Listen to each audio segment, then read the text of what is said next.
And welcome to Hannity. And tonight, special counsel to the president, Kellyanne Conway, will join us. But first, Democrats and the alt-radical left are pouncing on the resignation of Donald Trump's national security advisor, retired Lieutenant General Michael Flynn. But there's a major part of this story that the mainstream media will not tell you about. And what's really going on here is what tonight's opening monologue is all about.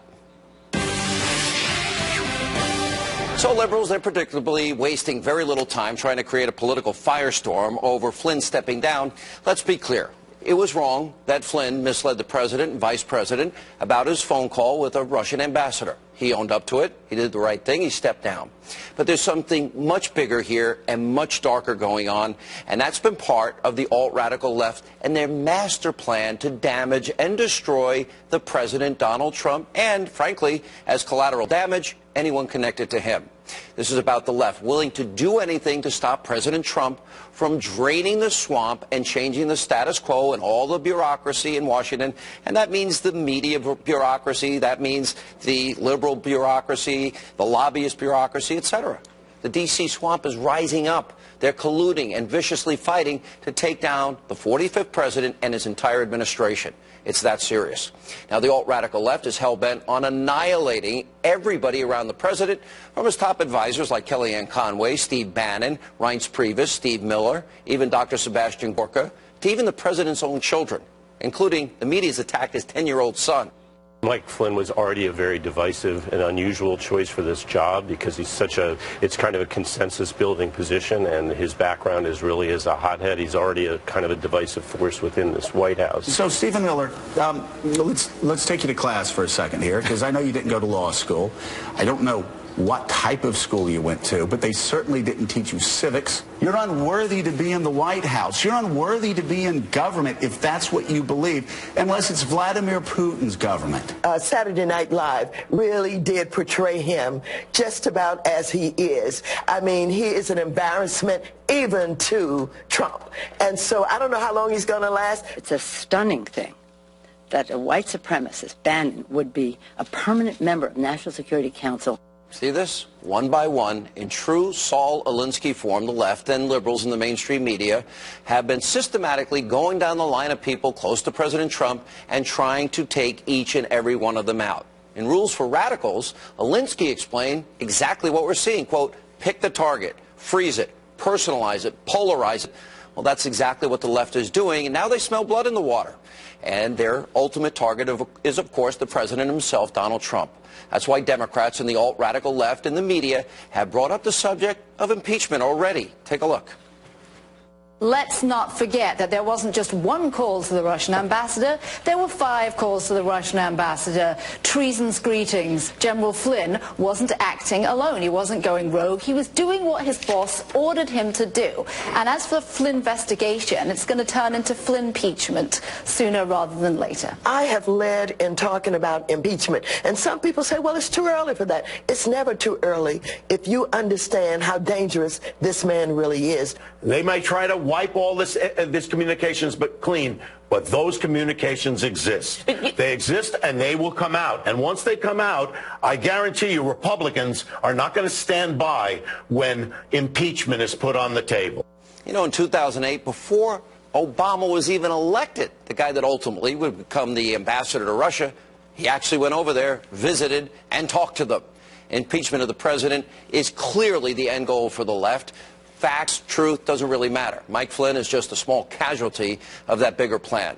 Now, the left is trying to make what happened here into the next Watergate. But we have to remember that these are the same liberals who fiercely defended Hillary Clinton, ignored and defended the massive private server scandal. Remember, top secret and special access programming in the closet of a mom-and-pop shop bathroom.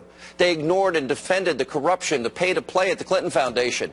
They ignored and defended Hillary Clinton's endless lies. And the left was also noticeably silent back in 2012 when President Obama, remember, he was caught on a hot mic saying this to the Russian Prime Minister to send a message to Vladimir. Remember this? This is my last election. Yeah, and after my election, I have more flexibility. Yeah, and I transmit this information to Vladimir. Yeah, tell Vladimir more flexibility. Don't tell the American people. That's selective moral outrage and hypocrisy of the worst kind. So what we're seeing playing out is what Eli Lake, who will be here in just a few minutes with reaction, described in an article earlier today entitled, quote, "The Political Assassination of Michael Flynn." Now, in it, Lake points out that it is so extremely rare for reporters to be told about government-monitored communications of private citizens, which is what was leaked to the press about Flynn's call with a Russian ambassador. Lake then notes, quote, "Normally, intercepts of U.S. officials and citizens are some of the most tightly held government secrets. This is for good reason. Selectively disclosing details of private conversations monitored by the FBI or the NSA gives the permanent state, the bureaucracy in other words, the power to destroy reputations from the cloak of anonymity. This is what police states do."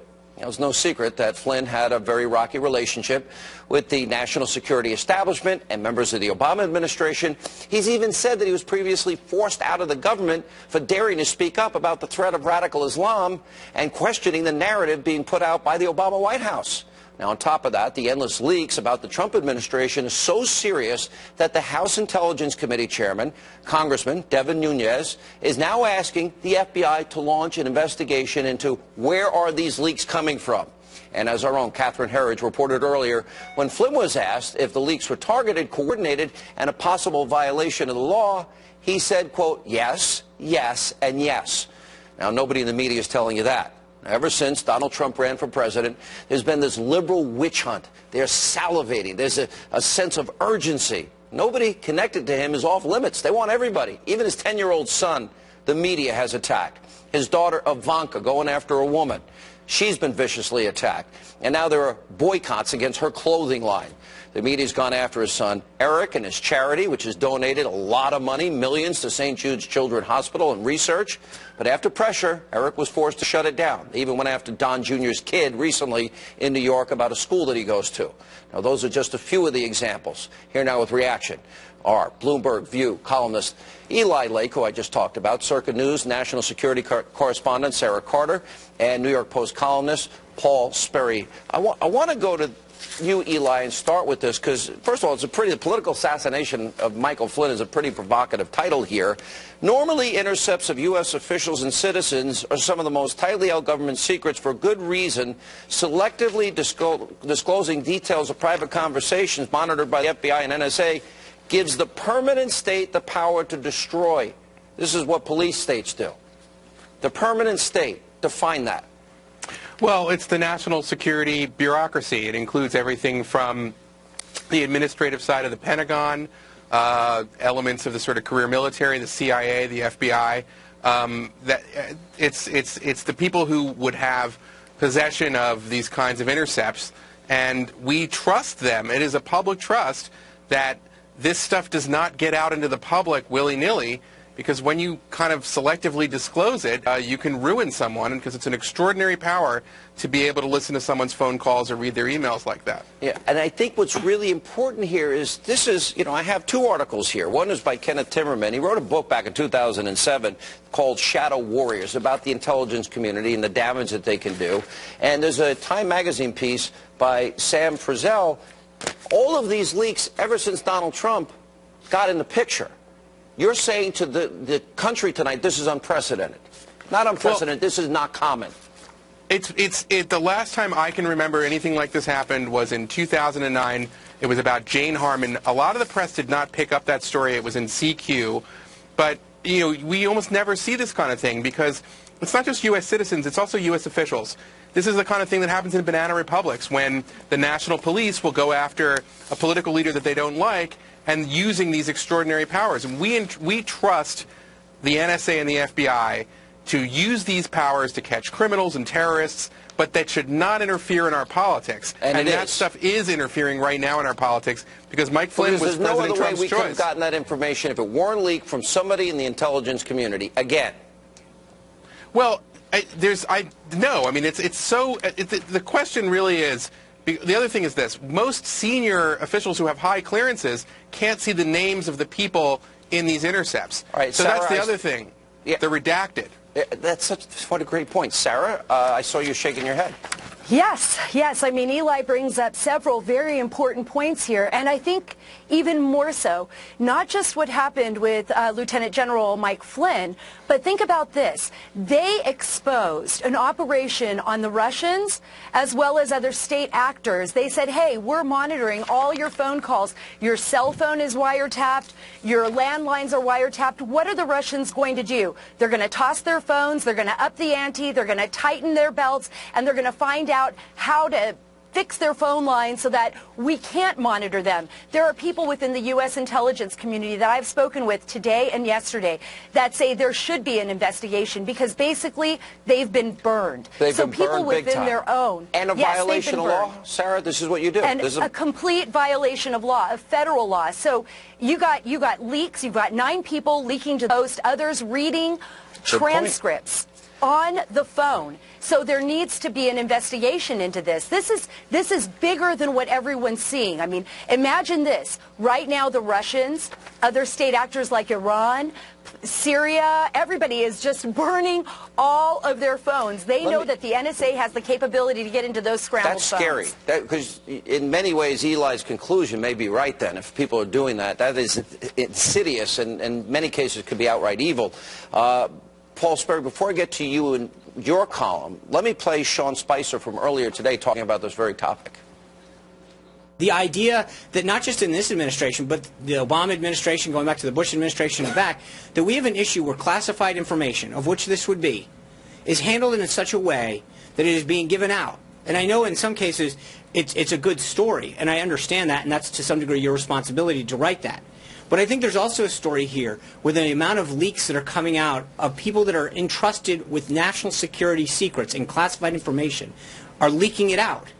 That's a real concern for this president, that when he's talking on the phone with a world leader, that when he's making key decisions that are in the interest of protecting this country, that we have to wonder whether or not people who work for our government, who are entrusted with classified information and decisional-based materials, are leaking that information out. That, I do believe, is a big story that should be reported. I also believe that the president is rightly so very, very concerned about this because it's not just something that is plaguing the current situation, but it goes back through the Obama administration, the Bush administration, the Clinton administration. When we have government employees that are entrusted with this and then leak it out, that undermines our national security. Paul Sperry, you wrote, as you're a columnist for the New York Post, and you wrote a column that was extremely disturbing, if true, how Obama is scheming to sabotage Trump's presidency. Do you see any connection here? And explain what you mean. Well, I mean, Intel has been politicized. There's no question about that, to delegitimize, undermine Trump, and that goes back to December. But these other protests against Trump and also Republicans in these town hall meetings, Obama and his organizers, turns out, are behind those protests. They're not spontaneous. They're being organized. Do you think some in the intelligence community could have leaked this as supporters of Obama, holdovers, or maybe permanent bureaucrats? Quite possibly. In the case of these marches and these other protests, these are being organized by a group founded by Obama called Organizing for Action.